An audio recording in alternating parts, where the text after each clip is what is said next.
नमस्ते सदा वत्सले मातृभूमे। आज हम लोग जिस विषय पर चर्चा करने जा रहे हैं इतना इंपॉर्टेंट है।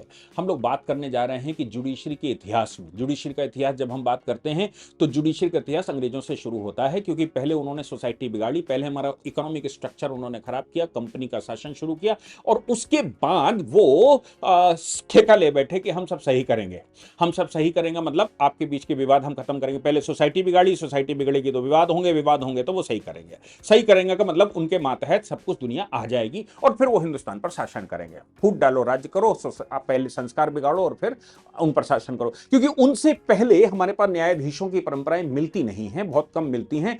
वो एक आध न्यायाधीश हम बिठा देते थे, वो भी उनके बीच में जो आपस में क्लैरिफिकेशन के लिए बिठाया जाता था, राजा बैठ जाता था या फिर हम ग्रामणी को बिठा देते थे या फिर हम गवर्नर को बिठा देते थे या फिर राज्य का जो राजा होता था, छोटा राजा, सम्राट, मतलब जिस स्तर का केस होता था वो 1-2 घंटे बैठता था और उसको सेटल कर देता था। क्यों? क्योंकि सोसाइटी अपने आप में डेवलप थी, नागरिक कर्तव्य अपने आप को मानते थे, लोग अपने कर्तव्यों के आधार पर काम करने वाले थे, इसलिए डिस्प्यूट होता ही नहीं था। हम प्रारब्ध को काटने के लिए आए हैं तो डिस्प्यूट किस बात का? और अगर हमारे बीच में डिस्प्यूट नहीं है तो फिर बात बिल्कुल क्लियर है कि डिस्प्यूट नहीं है तो फिर मुकदमे क्यों चाहिए, फिर क्यों मुकदमे होंगे और क्यों हमें जुडिशरी की आवश्यकता, क्यों अधिकारियों की ज्यादा आवश्यकता है।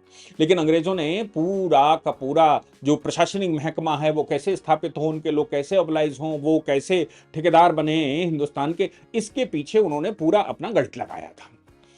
मैं इसलिए कह रहा हूं कि जब मेयर्स कोर्ट बने 18वीं सदी में, तो मेयर कोर्ट बनने के बाद या फिर मैं कहूं कमिश्नरी कोर्ट बने थे, वो कोर्ट बनने के बाद अभी तक के इतिहास में ये पहली बार हो रहा है कि जुडिशियल ऑफिसर्स, जो जुडिशरी के प्योर जुडिशरी के ऑफिसर्स हैं, उनको किसी प्रशासनिक काम में सीधा लगाया गया।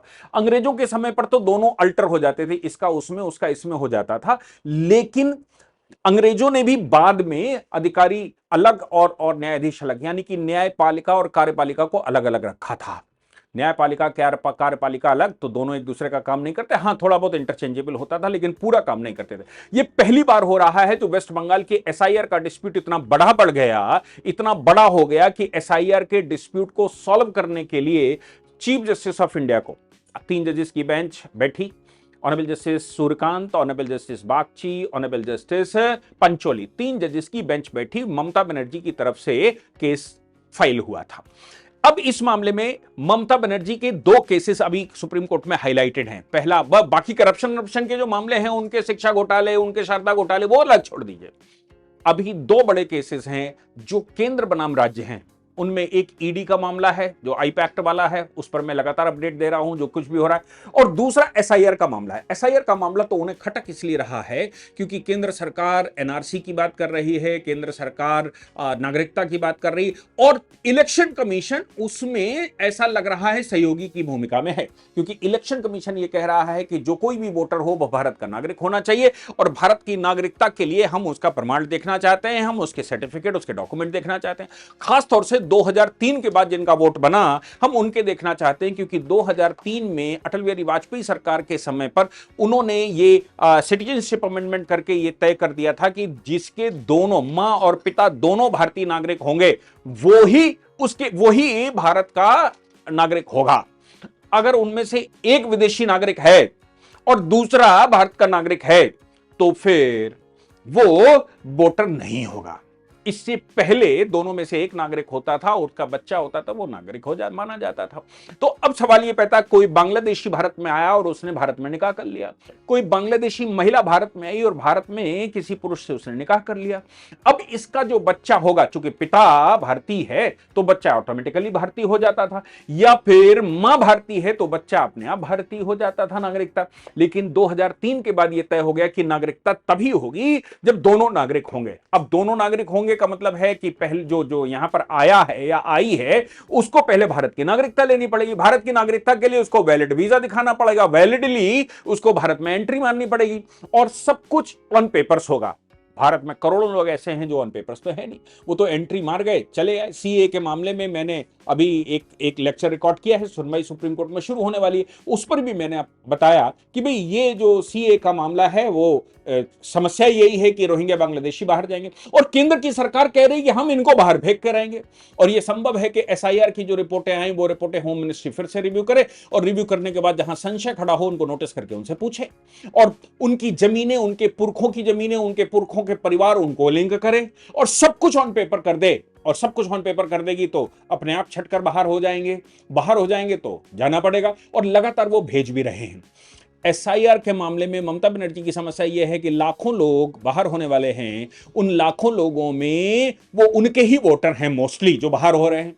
तो ममता बनर्जी सुप्रीम कोर्ट आई कि एसआईआर सब गलत कर रही है। इलेक्शन कमीशन जो है वो केंद्र सरकार के कहने पर काम कर रहा है। उनका कहना है कि इलेक्शन कमीशन केंद्र के एजेंट के रूप में काम कर रहा है, जबकि हकीकत यह है कॉन्स्टिट्यूशनली इलेक्शन कमीशन एक ऑटोनोमस बॉडी है और इलेक्शन कमीशन का केंद्र सरकार का इलेक्शन कमीशन पर कोई अधिकार इसलिए नहीं होता क्योंकि उसके खिलाफ कुछ नहीं कर सकते। एक बार once election commission is appointed वो कुछ नहीं कर सकते, उसके खिलाफ महाभियोग ही लाया जा सकता है और कुछ नहीं हो सकता, जैसे न्यायाधीशों के खिलाफ लाया जा सकता है। तो फिर इलेक्शन कमीशन केंद्र के डायरेक्शन पर काम करें या केंद्र के मातहत काम करें या केंद्र के दबाव में हो, ऐसा संभव नहीं है। वो एक ऑटोनोमस बॉडी है और उसका काम स्वतंत्र चुनाव करवाना है। आप याद करिए जेएम लिंगदो, आप याद करिए टीएन सेशन से पहली बार पता लगा कि इलेक्शन कमीशन कोई तोप होती है। और लिंगदोह के मामले से गुजरात में उस समय मोदी जी मुख्यमंत्री हुआ करते थे और लिंगदोह ने चुनाव करवाने से मना कर दिया था। लिंगदोह सोनिया गांधी के आदमी माने जाते थे। केंद्र की सरकार सहित उस समय वाजपेयी जी की सरकार हुआ करती थी, दोनों राज्य सरकार, केंद्र सरकार और पूरी भाजपा ने देश भर में हंगामा किया था, लेकिन जेएम लिंगदो को नहीं रोक पाए थे। सुप्रीम कोर्ट ने भी कहा था कि इलेक्शन कमीशन ऑटोनोमस बॉडी है और उसको पूर्ण अधिकार है कि वो अपने हिसाब से काम करेगा। तो आप समझ लीजिए कि कई एक जजमेंट सुप्रीम कोर्ट के हमारे पास हैं जिसमें ऑटोनॉमी की बात करी गई, सरकारों से टकराव की। केंद्र में भाजपा की सरकार थी और राज्य में भाजपा की सरकार थी और राज्य में चुनाव होना था। मोदी जी ने पहले से इस्तीफा दे दिया था और वाजपेयी जी मुख्यमंत्री प्रधानमंत्री थे, लेकिन चुनाव आयोग को वो प्रेशर में ले नहीं पाए थे। ऐसे टीएन शेषन को कोई प्रेशर में नहीं ले पाया। तो इसका मतलब यह है कि ममता बनर्जी का एलिगेशन केवल एलिगेशन हो सकता है।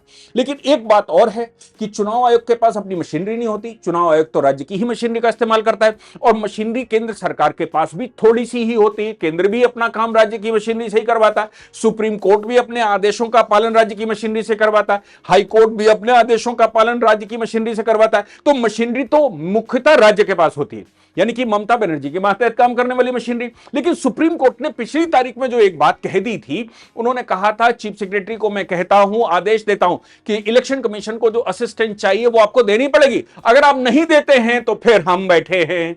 ऐसा मशीन को आदेश दे दिया था। अब ममता बनर्जी और फंस गई। ममता बनर्जी ने अधिकारी दिए नहीं दिए तो उन्होंने पर्यवेक्षक बैठा लिए। पर्यवेक्षक 8,000 उन्होंने अगल बगल के बिहार से, छत्तीसगढ़ से, झारखंड से उन्होंने बुला लिए जो इलेक्शन कमीशन के लिए काम करते होंगे। अब वो जो पर्यवेक्षक वहां बैठे वो बीएलओ को एंटर में काम करें, उनके पास राइट नहीं है, वो सब कुछ फाइनल नहीं कर सकते, लेकिन मशीनरी में हाथ तो चाहिए ना। तो हाथ उन्होंने 8,000-8,500 लोग वहां से बाहर से ले लिए और बीएलओ को दे दिए, बोले बीएलओ को असिस्ट करेंगे। ममता बनर्जी को ये बिल्कुल स्वीकार नहीं हुआ। उनको ये लगा, वो ये कह रही हैं कि ये भाजपा के लोग हैं, भाजपा के लोग हैं तो जो उनके बांग्लादेशी रोहिंग्या वोटर हैं वो सब चले जाएंगे और वो चले जाएंगे तो हम तो सब सरकार गिर जाएगी और भाजपा इस बार सरकार में बनाने की स्थिति में बंगाल में और सरकार चुनाव सामने लगा हुआ है। ऐसी परिस्थिति में सुप्रीम कोर्ट में आकर एसआईआर को रुकवाने का पूरा प्रयास हो रहा है कि साहब ये गलत वो गलत। चीफ जस्टिस लगातार ये कह रहे हैं कि एसआईआर तो हम नहीं रोक सकते, देखिए, और मशीनरी आपकी लगानी पड़ेगी, लेकिन बस इतना कर सकते हैं कुछ गलत हो तो हमें बताइए, हम सही कर देंगे। केवल उतना पॉइंट हमको दीजिए जो गलत है, मुझे गलत लगेगा तो हम उसको सही करेंगे। इलेक्शन कमीशन भी गलत नहीं कर सकता और राज्य भी गलत नहीं होने देगा और रोहिंग्या बांग्लादेशी या जो घुसपैठिए हैं उनका वोट भी नहीं बनेगा।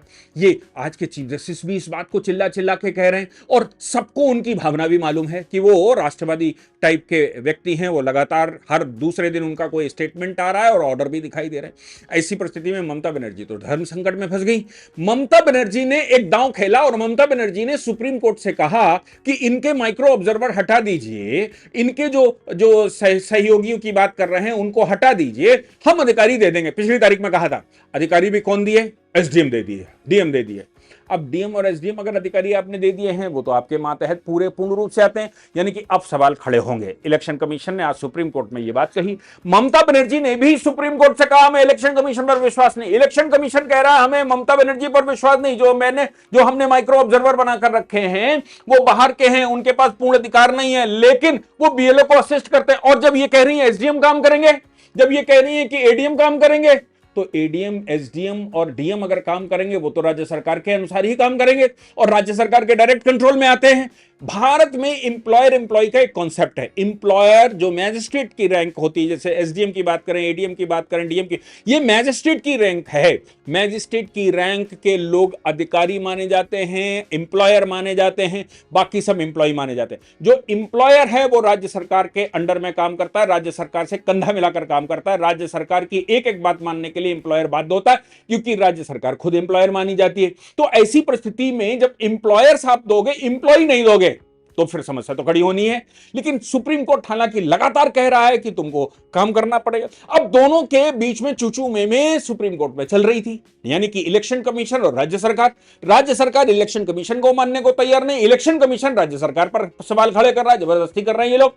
तो ऐसी परिस्थिति में सुप्रीम कोर्ट ने कहा भाई ये इसमें तो ट्रस्ट डिफिसिट का मामला है, ये मामला तो विश्वास का है। आप एक दूसरे पर विश्वास ही नहीं करें तो काम कैसे होगा। और भारत में ये मान लीजिए कि देखिए एसआईआर तो होकर रहेगा, चीफ जस्टिस कह रहे हैं एसआईआर तो होकर रहेगा, ये जो वोटर लिस्ट है इसका करेक्शन तो संवैधानिक काम है, और दो कॉन्स्टिट्यूशनल बॉडी आपस में एक दूसरे पर विश्वास नहीं कर रही है, ये भारत के लिए दुर्भाग्य है। ये तो हो गया, लेकिन सोल्यूशन क्या है? सलूशन निकालते निकालते सुप्रीम कोर्ट के चीफ जस्टिस ने, मैं समझता हूं कि भारत में अंग्रेजी शासन के बाद न्यायिक सिस्टम में पहली बार उन्होंने यह आदेश किया कि मैं केवल इस परिस्थिति में चीफ जस्टिस को आग्रह कर सकता हूं, राज्य के कोलकाता हाई कोर्ट के चीफ जस्टिस को मैं आग्रह कर सकता हूं कि इस एसआईआर में अपने जुडिशियल ऑफिसर्स को लगा दीजिए। मैं समझता हूं कि विश्व भर में एडमिनिस्ट्रेटिव काम करने के लिए जुडिशियल ऑफिसर कभी नहीं लगाए जाते। ये पहली बार है, जब से मैं तब की बात कर रहा हूं जब से ये डिस्ट्रीब्यूशन ऑफ लेबर पावर हुआ। लेजिस्लेशन अलग है, जुडिशियली अलग है, एग्जीक्यूटिव अलग है, ये जो तीनों अलग अलग ऑर्गन्स बनी, बाटर टाइप सेपरेशन इनके अंदर है, एक दूसरे में वो नहीं कर सकते और इंडिपेंडेंट बॉडियां हैं। ये जब से ये कॉन्सेप्ट आया वुडरो विल्सन के टाइम से, मैं समझता हूं 1887 में ये पहली बार कॉन्सेप्ट आया था, जब वुडरो विल्सन ने कहा कि एडमिनिस्ट्रेशन और सरकार अलग अलग है, लॉ और एडमिनिस्ट्रेशन अलग अलग होता है, जुडिशियल फंक्शन एडमिनिस्ट्रेटिव फंक्शन अलग अलग होता है, गवर्नमेंट का फंक्शन और बाकी अलग अलग होता है। इनमें क्वासी जुडिशियल हो सकता है, यानी कि डिस्ट्रिक्ट मैजिस्ट्रेट, मैजिस्ट्रेट की power executive magistrate, judicial magistrate कभी नहीं ले। एग्जीक्यूटिव मैजिस्ट्रेट तो लगते थे हमेशा से क्योंकि वो सरकार होते हैं, जुडिशियल मजिस्ट्रेटों को लगाने की बात सुप्रीम कोर्ट ने कह दी और यह कहा कि न्यायिक अधिकारी, जिले के न्यायिक अधिकारी, अतिरिक्त न्यायिक अधिकारी, जिले के न्यायिक अधिकारी, अतिरिक्त न्यायिक अधिकारी और इसके अतिरिक्त पूर्व जो रिटायर्ड अधिकारी हैं, यानी कि जो सेवानिवृत्त हो गए, उन सबको लगाइए और लगाकर ये एसआईआर पूरी करवाइए। ममता बनर्जी तो ये सोचकर गई थी कि एसआईआर वो रुकवा देंगी और नहीं तो कम से कम राज्य सरकार के पास एसआईआर का पूरा राइट मिल जाएगा। और इलेक्शन कमीशन कह रहा था हम इंडिपेंडेंट ऑटोनोमस बॉडी हैं, हमें केवल मशीनरी चाहिए, हमारे डायरेक्शन में काम चलेगा। ममता बनर्जी के सारे मंसूबों को पहली बार सुप्रीम कोर्ट के चीफ जस्टिस ने फेल कर दिया और उन्होंने न्यायिक मशीनरी को लगाने की बात कर दी। हाई कोर्ट के ऑब्जर्वेशन में और न्यायिक अधिकारियों के डायरेक्शन में ये सब कुछ होगा। अब न्यायिक अधिकारियों के डायरेक्शन में अगर होगा तो फिर भाई न्याय व्यवस्था कैसे चलेगी? हमारे पास ऑलरेडी वर्कलोड बहुत है। लेकिन जब सरकार सही चुनी जाएगी, जब नागरिक वोट डालेगा तो सब कुछ ठीक हो सकता है। इसलिए चीफ जस्टिस ने कहा जो अर्जेंट काम करने वाले हैं उनका एक पोल बना दीजिए कि भाई अर्जेंट काम ये लोग करेंगे, जो अर्जेंट, जैसे बेल का मामला अर्जेंट आता है, किसी गिरफ्तारी अर्जेंट आती है, क्रिमिनल काम अर्जेंट आते हैं, वो जो कोर्ट में अर्जेंसी वाले आते हैं उन कामों को तो ये करेंगे। जो स्टे के मैटर आते हैं कि किसी ने जबरदस्ती कब्जा कर लिया है, सिविल केस है साहब, इस पर स्टे कर दी, वो मामले तो सुने जाएंगे। लेकिन बाकी मामले अभी चुपचाप रखे जाएंगे। जब पहले एसआईआर हो जाएगी, न्यायिक अधिकारी एसआईआर करवा देंगे तब होगा। अब सवाल इसमें ये बड़ा है, ममता बनर्जी के लिए बड़ा भारी संकट खड़ा हो गया। इलेक्शन कमीशन जब काम कर रहा है तो तब भी एडमिनिस्ट्रेटिव ऑफिसर्स आपके एडमिनिस्ट्रेटिव मैजिस्ट्रेट काम करते हैं। न्यायिक अधिकारी तो इंडिपेंडेंट होते हैं, न्यायालय तो ऑटोनोमस बॉडी है, वो तो इलेक्शन कमीशन का भी पितामह है, और इलेक्शन कमीशन को झेल नहीं पा रही है ममता बनर्जी, कैसे न्यायिक अधिकारियों को झेलेंगी, ये एक बड़ा प्रश्न खड़ा हो गया। हाई कोर्ट के खिलाफ लगातार वो कुछ ना कुछ कह रही हैं, हाई कोर्ट लगातार उनके खिलाफ कुछ ना कुछ कर रहा है, उनके घोटाले हाई कोर्ट में ही खुल रहे हैं, हाई कोर्ट ही लगातार प्रोटेक्शन दे रहा है। एक चीज तो समझने की बात है कि जुडिशियल सिस्टम जितना भी होता है वो एग्जीक्यूटिव के अगेंस्ट में खड़ा होता है। एग्जीक्यूटिव के अगेंस्ट में इसलिए क्योंकि एग्जीक्यूटिव के द्वारा या सरकार के द्वारा की जा रही जातियों से कौन बचाएगा? सरकार के पास पुलिस है, सरकार के पास पावर है, सरकार के पास शक्ति होती है, तो सरकार अत्याचार कर सकती है, दुरुपयोग कर सकती है। ऐसे दुरुपयोग से बचाने के लिए सदैव और सदैव जुडिशियल फंक्शन सामने आता है। इसीलिए ज्यादातर लोग जो जिस पार्टी के समर्थक होते हैं, जिसकी सरकार होती है, उसके खिलाफ जब ऑर्डर होते हैं तो वो जुडिशरी को गरियाना शुरू कर देते हैं, जुडिशरी पर प्रश्न खड़े करना शुरू कर देते हैं। क्यों? क्योंकि जुडिशरी का फंक्शन ही वही है कि वो राज्य के द्वारा अति करने पर, राज्य के द्वारा जो दुरुपयोग किया जाएगा उस दुरुपयोग से बचाने की मैकेनिज्म कोर्ट होता है। इसलिए सभी दो पक्ष हैं तो एक सेटिस्फाई होगा, दूसरा सेटिस्फाई होगा नहीं, इसलिए कोर्ट दोनों में से जो मुकदमा हारेगा वो कोर्ट पर सवाल खड़े करेगा। यहां सोचने की बात यह है कि जब जुडिशियल मशीनरी राज्य के खिलाफ एक्शन लेती है, राज्य के खिलाफ खड़ी होती है, राज्य से प्रोटेक्शन करवाती है, और वो अब ऑब्जर्वर बन जाएगी, वो अब एसआईआर करवाने के लिए नोडल अधिकारी बन जाएगा, उसके मातहत होगा, तो ममता बनर्जी का डायरेक्शन अभी डिस्ट्रिक्ट मजिस्ट्रेट पर तो चल रहा था, एसएसपी कमिश्नर पर तो चल रहा था, अपने एडीएम एसडीएम अधिकारियों पर तो चल रहा था, जुडिशियल ऑफिसर्स पर नहीं चल सकता।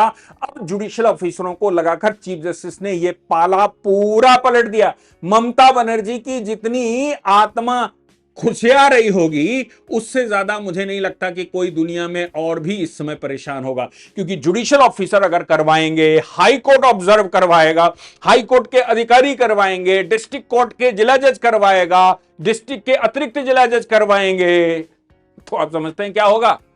ममता बनर्जी कुछ नहीं कर पाएंगी। और चूंकि ममता बनर्जी कुछ कर नहीं पाएंगी, जुडिशियल ऑफिसर्स को राइट बहुत सारे होते हैं, इसलिए वो जो कुछ भी लेकर आई थी, चुनाव आयोग करवा रहा होता तो राज्य सरकार तब भी थोड़ा बहुत खेल लेती 2 लाख वोट पर। अब तो कुछ खेलने की गुंजाइश ही नहीं बची।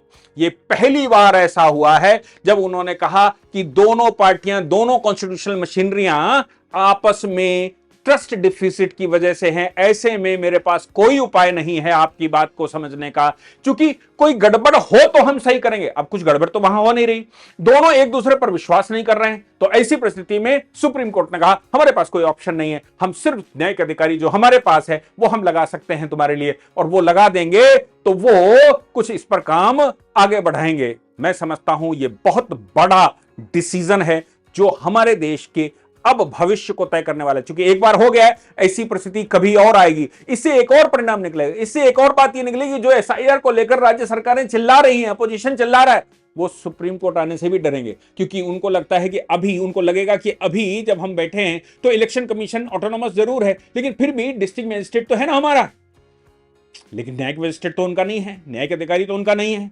तो अब भविष्य में अगर कोई राज्य आता तो फिर बंगाल वाला इलस्ट्रेशन सामने आएगा, और न्यायिक अधिकारी अगर 15 दिन के लिए लगा दिए गए तो फिर राज्य कुछ नहीं कर पाएगा। इसलिए अब मुझे लगता है कि ये बहुत बड़ा खेला ममता बनर्जी के साथ हो गया। वो खेल रही थी पर खेल नहीं पाई। जय हिंद, जय भारत, वंदे मातरम।